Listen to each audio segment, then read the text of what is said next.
everyone, and welcome to another edition of the Lemnisk podcast, where we speak with industry-leading marketing experts and practitioners about all things marketing, data, and technology. I am Subra Krishnan, your host and the co-founder and CEO of Lemnisk. I'm incredibly stoked today to be speaking with Amit Doshi, Chief Marketing Officer at Britannia. Amit was appointed as the CMO of Britannia Industries Ltd in January 2022. He's a marketing and sales leader with over 20 years of diverse business and capability building experience in key innovation, brand marketing, digital sales, and customer development roles. Amit, a very, very warm welcome to you and thank you for joining us today. Thank you. Glad to be here. So let's kick right off, Amit, and let's start by picking your brains on one of the hottest topics in marketing right now, personalization. So, I think while personalization is a super intuitive concept to imbibe for any marketer, but I think what really makes it challenging is the constant change that's happening around it. Whether it's consumer preferences that keep shifting, whether it's regulatory changes, things like DPDP and GDPR, or all kinds of technology changes in the industry. So the question to you is twofold. One is, how do you view personalization as a marketer? And just the second half of the question, how do you see the future of personalization in marketing and the role that technology will play in sort of delivering truly personalized experiences? I believe that personalization's got to finally make sense. Let's take two steps back. Why do marketers do marketing? Eventually, it's got to feed into either short-term sales growth, or it's got to build a strong brand, which again means that you've got an enduring sales growth line over many years. Now, in that context, if a marketer does believe that personalization is going to truly add value, then one must do that. But it's again very important to be mindful of the fact that one is not doing personalization just because it's the new and shiny thing to do.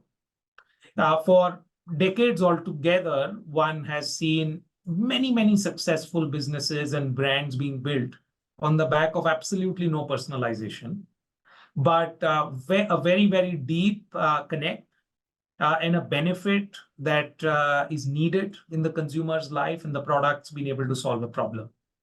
So I don't think consumers by default or customers by default are necessarily seeking personalization. Mm-hmm. However, if the brand or the business does believe that they're able to solve the consumers or the customer's problem better through personalization, or they're able to elevate the experience with personalization, it completely makes sense. Now, there would be cases of some products where personalization or customization is at the heart of it.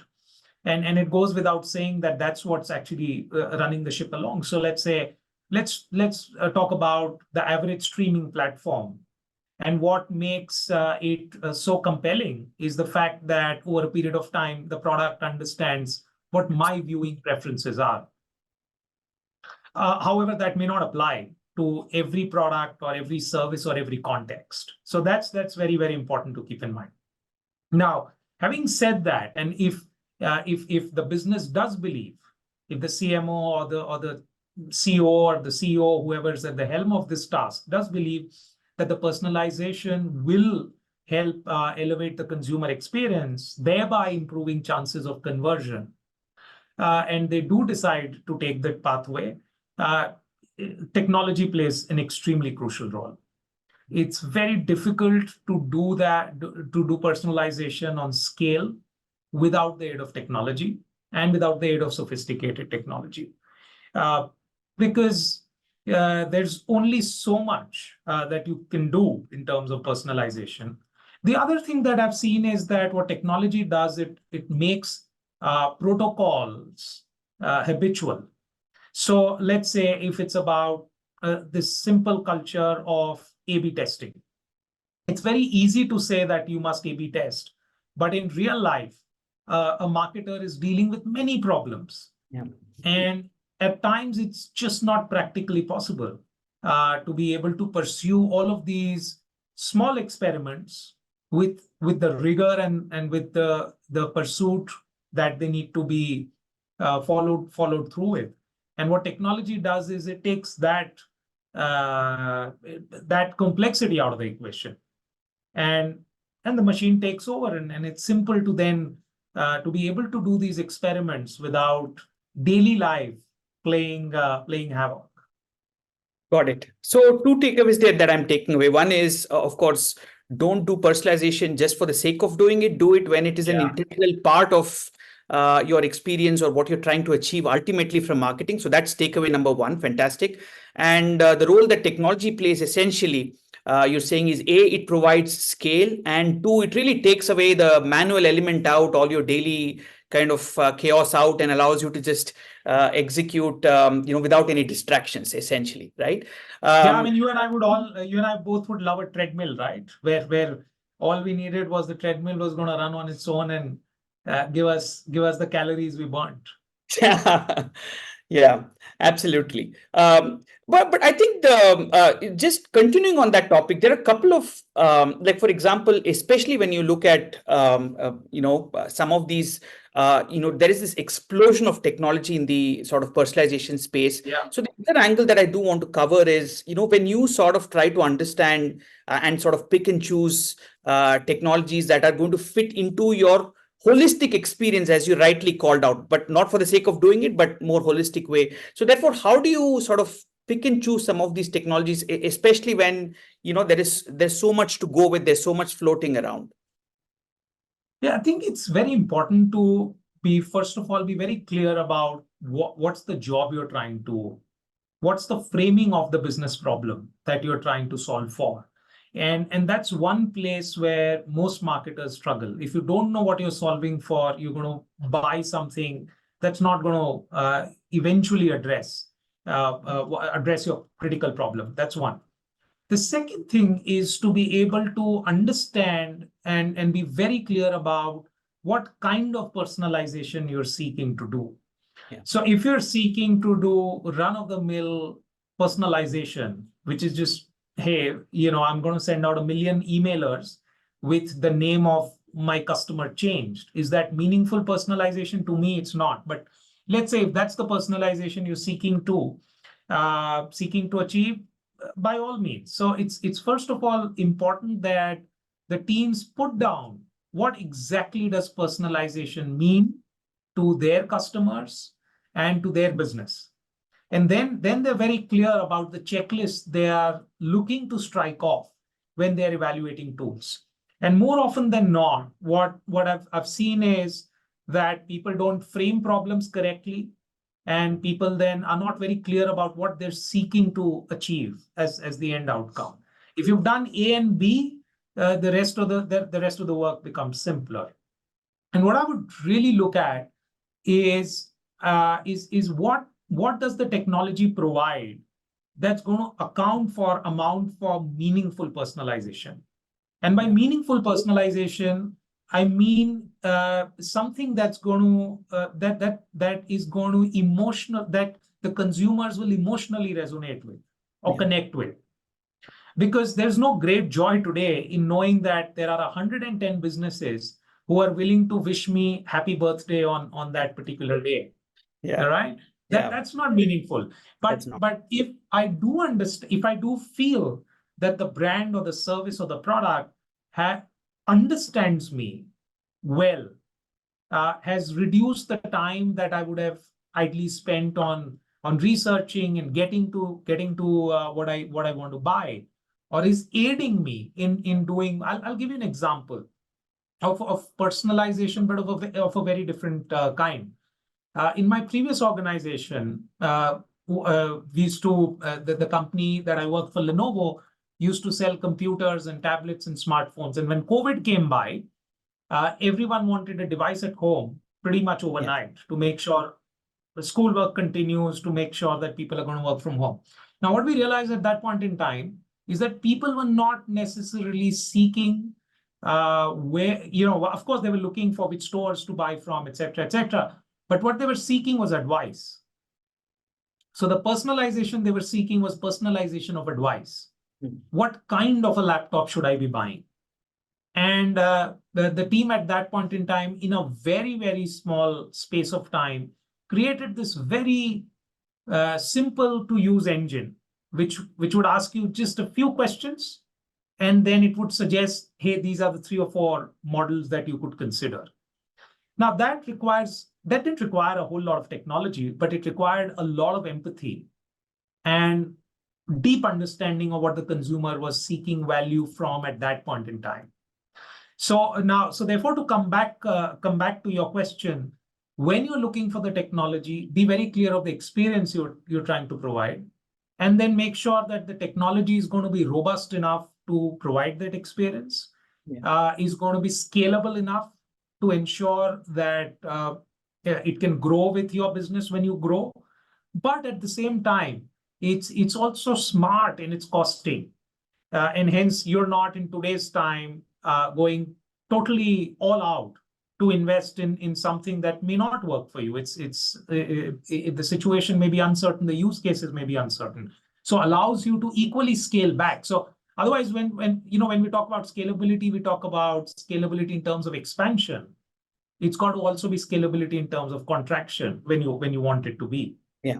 And finally, the third thing I would look for is, does this partner equally understand personalization, equally is committed to it, and is investing in development and of building the next set of frontiers when it's going to come to personalization? Because I can't keep changing my technology every day. I want to be with a partner who's also pushing the envelope, looking at what's the next or the new out there, and is willing to put investment there to develop those capabilities. Got it. So 3 big takeaways there. One is, of course, be clear about what you want to do. Be clear about it right from day one. And I cannot tell you how useful this is, because there are so many times we are in situations where the customer would have bought a technology and then they're like, now what do I do with it, right? So the number of times this has happened is not even funny, right? And the second, I think that stands out really, is personalization is about empathy and empathizing with your end user. So if you understand what that empathy means and working backwards, you will know what personalization needs to do from that point onwards. So that's the second thing. The third is, in terms of choosing technology, work with a partner that understands personalization and is continuously investing in R&D as much as you are interested in pushing the frontiers forward. So yeah, that's very clear. So let's shift gears a bit, because when we speak of shifting landscapes for marketers, Amit, I would say nowhere is it more evident and challenging than in FMCG, in some sense, where traditional media channels like radio, print, and now potentially TV face a shift in terms of relevance with the rise of OTT and mobile, right? So as a marketer, and especially when it from Britannia's perspective, how do you navigate this evolving landscape? Especially given that somebody like a Britannia needs to really engage with customers at scale, with wide reach, as well as there are diverse demographic segments that you really would be interested in at any point in time. Yeah. So look, it's complex. It's not easy, because the media landscape, as you said very rightly, is definitely fragmented. And what one is seeing of consumer behavior like your own is that consumers are constantly switching contexts and they're switching media. Actually, what's more concerning to me, more than switching media, is when consumers are switching contexts so quickly, or maybe they're actually living multiple contexts at the same time. Now, when they're in these different mindsets, how is it that I can really get into that realm and meaningfully connect with the consumer? Now, for most FMCG companies, television is still extremely relevant. When you want to solve, when you want to create shifts in consumer behavior on large scale in a market like India, it's still the cheapest cost per contact media. It's also effective. It's proven. It's got this history of proven results over a long period of time. So it makes sense. But the way we approach things is that we try to, again, look at it from what's the business problem we're trying to solve for. Therefore, what's my marketing or communication objective? Am I trying to grow my business by getting to new customers?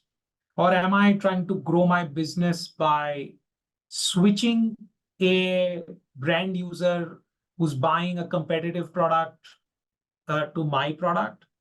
Or am I trying to grow business by upgrading my current consumer to them buying a premium product, a better product? What is it that I'm really trying to do? And once you're clear on that, then you move to the next step to define what's the extent of the change you're trying to bring about.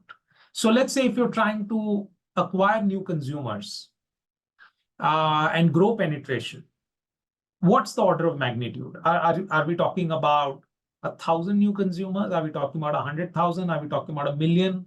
Are we talking about 10 million? And the problem will lead to the solution, because the media choice that I would make for 1,000 consumers is dramatically different from the media choices that I would make for 10 million consumers. So having defined what's the business objective, what's the marketing task, and then being very clear about what's the extent or what's the order of magnitude in which I want to drive the change, that's when really the conversation steers towards media. So actually, in a lot of situations, in most situations, media is a downstream conversation. Yeah. It's not an upstream conversation. And more often than not, what marketers do is they flip the whole thing around. Yeah. And the obsession and the excitement is all about the media. Yeah. Where are you going to put your money, which channels, which vehicles, and so on and so forth. And because it's quantitative in nature, it gives you a false sense of control and a false sense of doing. Yeah. So that's the first thing, that media is extremely downstream. The second thing is to be very clear that media is meant to do a job. So if it's a combination that is able to do that job in the most efficient manner possible, that's the combination to go with. Now, when it comes to new media, we use new media in three kinds of contexts. The first is if I'm going, if I want to, if I've got a really niche brand, premium, I want to go with a benefit that a select set of consumers is seeking. I can target that cohort very, very clearly. It's a clear case for digital or precision marketing to come in.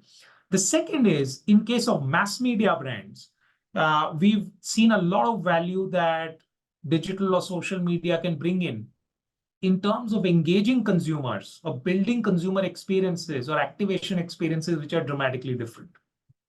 So I would still use television to do my mass media job, but I would append that plan with digital or social media to engage consumers differently, or in some cases, it could be OTT, which builds incremental reach. And the third is there are businesses and brands that depend a lot on e-commerce, on the e-commerce channel. Now, if there's high dependence on e-commerce channel, let's talk about Swiggy, Zepto, Big Basket, Flipkart. If there are brands that are going to be throughput through these channels, then there's again stronger synergy when I'm spending on digital off platform, and then I'm spending using that inventory of these marketplaces, and if I'm able to build a seamless channel, seamless path to purchase. Yep. So three clear areas where we try to invest with digital, new media, social media. The first is to go after niche audiences. The second is making sure that for our legacy brands, for our really large brands, we're able to create unique and delightful experiences. And the third is to facilitate e-commerce. Got it. Actually, that sort of was one of the next questions I was going to ask you, but you touched upon this. The places where you effectively use digital, and what's very clearly coming out is when you want, as you said, a very niche audience, or that's, or when there's an e-commerce angle to it. The other thing, again, for the audiences, a lot to unpack in your response there. but understand media as being something downstream. That again is very, very useful advice, because especially in this day and age, like with IPL happening, there is always this excitement around, okay, let's go after IPL. But then is it really relevant? Where does it come into play? Those are the things that Correct. you need to understand and call out before you go in there, right? And this, speaking of digital and just sort of pushing the boundaries there a little bit, no conversation in digital is really complete without AI. And Mm. this is one area where I really do want to spend time understanding your perspectives, Amit, because, I think especially I really found it very fascinating, and I learned a lot by looking at what Britannia has been doing on the AI and digital marketing front. So, when I look at Britannia's marketing endeavors, right, I really felt like they were incredibly pioneering. I'm personally a huge fan. Just, whether you look at the Ravi Shastri engaging with fans, or the Gen AI campaign honoring freedom fighters, the mixed reality ads with NutriChoice. I really feel like Britannia has consistently pushed the innovation frontier, right, to really create brand engagement, as you rightly called out as probably being the goal in this case, right? So what's been the key to this success, Amit? Just want to understand that. And secondly, just looking ahead, how do you envision further leveraging AI, particularly I would say generative AI, to deepen brand engagement? Can you touch upon that? So the first, thanks. Those were really kind words, and I'll make sure that my team knows about that too, because they've put in a lot of effort over the last 2.5 years to make sure that we're putting out brand experiences which are different and fresh and Absolutely. engaging for users, unlike something else that they've experienced before. So for us, it boils down to making sure that we've got the right culture and the right ecosystem of people. Now, all of what gives me great heart is the fact that all of this work has been done by the Britannia team that's spent a lot of years at Britannia. So it's not that the change has happened from the outside. The change has actually been created and has been driven by Britannians themselves. That's the first thing. The second is to have the right ecosystem of partners. So we've, over a period of time, expanded that ecosystem. We've got agency partners who bring in very different set of skills, who sometimes complement each other and at other times challenge each other. And as a result of that process, we've been able to come to ideas that otherwise wouldn't have been possible.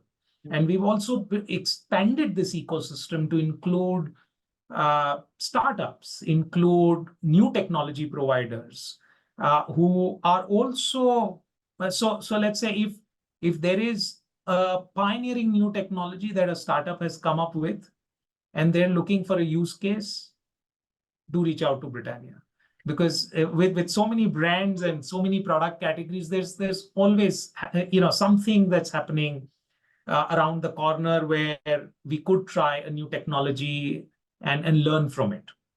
So that's the mindset we're trying to build, which is a learning mindset where we spend a fraction or a small percentage of our budgets, but with that small percentage, we try to achieve disproportionate change in consumer experience. And if we do see great results with that, we then bring it back into the wider system and many more people start using it. So it's very simple. The third is this. The third is, so the first is talent. The second is mindset, and the third is culture. And the culture is actually not a culture which uses new technologies. The culture is the culture that we've tried to build is the culture which values big ideas. And when you have big ideas and you have people who are going to back those big ideas, then you go out. You always don't have the answer, but then you go out and figure how is it that if this is the big idea that doesn't seem achievable, how do I do that? And more often than not, we've found that technology has come very, very handy. to make some of those ideas happen. So that's just a brief peek into what we're attempting to do. Now coming to the point on AI or Gen AI and what's the role it's supposed to play in marketing. The way I see it, it's again meant to you've got to go ask yourself, what is it that I'm trying to do? What is it that I'm trying to solve for? What are my business objectives? And then when you go through that funnel of questions, it starts becoming a bit easier and evident. How is it that Gen AI is going to help you, right? So right now, a few use cases are emerging quite clearly. If I can with Gen AI do things more efficiently, which is, can I do them faster? Can I do them cheaper while being responsible? That's a great use case for Gen AI. Can I ensure that the outcomes that I'm getting are more effective? So let's say if I'm spending a whole lot of dollars in making sure that I convert better. I have multiple marketplaces, multiple marketing channels, multiple brands, and it's just a couple of people who are running the show. It's always going to be humanly difficult to be on top of everything and at everywhere all at once. And at that point in time, if Gen AI can be that invisible assistant who can make all of that happen and make sure there's more effective use of marketing dollars, that's a great use case for Gen AI. Or there's a situation where as a marketer, I do want to create an experience that's delightful, that's surprising, that's meaningful, but yet never experienced before. More often than not, it's going to be difficult to do it with the toolboxes that are available. So if I'm going to expand out and there is a new technology that's there that can help me do that, why not? So, and I'll give you an example of how we've used for all of these three use cases. So when you look at, let's say, efficiency, one having to do things faster or cheaper. When you look at the work that the talented agency did with the 1947% More History campaign, which is where we brought to life India's longest living freedom fighters, it would have been difficult to create what they looked like in the 40s if it was not without Gen AI. So that was a great case of where we were able to do things faster and cheaper using technology. So the outcome was great. It was emotionally moving, it was compelling, it was engaging. But at the heart of it, it was efficient to do it. Yeah. No, I personally loved it, by the way, right? So it was very moving, very touching, and very compelling, actually. Yeah. And that's very rare to have work that's completely driven by technology, but is still as moving as it was. It used state-of-the-art augmented reality to interact with our packs, and it used state-of-the-art then, state-of-the-art, in the world of AI changes every 15 days. It was state-of-the-art then when we tried to recreate what the freedom fighters looked like when they were young. To the other end of the spectrum, when we created this chatbot with Ravi Shastri, where you could ask Ravi a quirky question, and not only would you get a quirky response back around cricket in his own style, but you would also get a personalized video voicing that. Now that's an experience I can't create without technology. It's not possible to do that, to do it for hundreds of consumers. It's not easy to do that at all.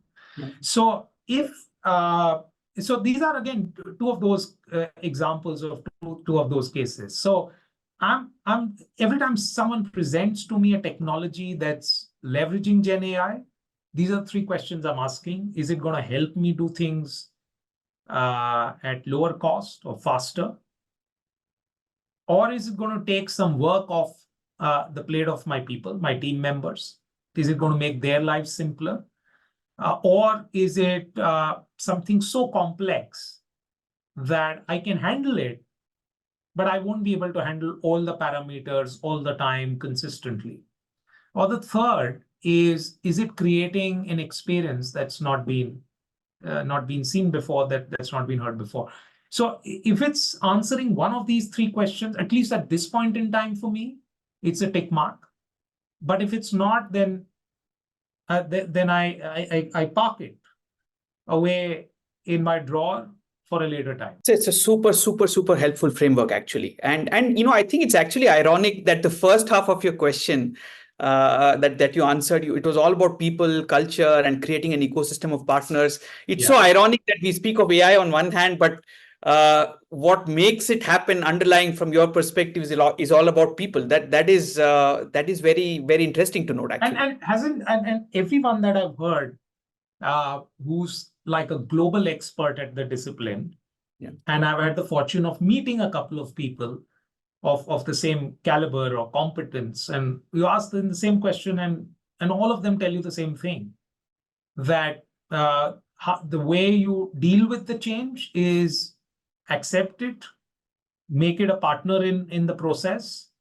And the implication, therefore, for all of us is to actually to double down on our strengths, which is to be more human. We were not, we were not created to run calculators anyway. So might as well do what we're good at. And then stuff that's got to be done, can be done more efficiently, is being done by someone else. Is being done by the machine. Oh, fantastic. So I think that concludes our session today. Amit, I think there is so much insight packed in this last 35 minutes of conversation that we've had. And we are going to make sure that we bring the best out to all of our listeners. So thank you really once again, Amit, for doing this, and really appreciate your time. Thank you. Thank you.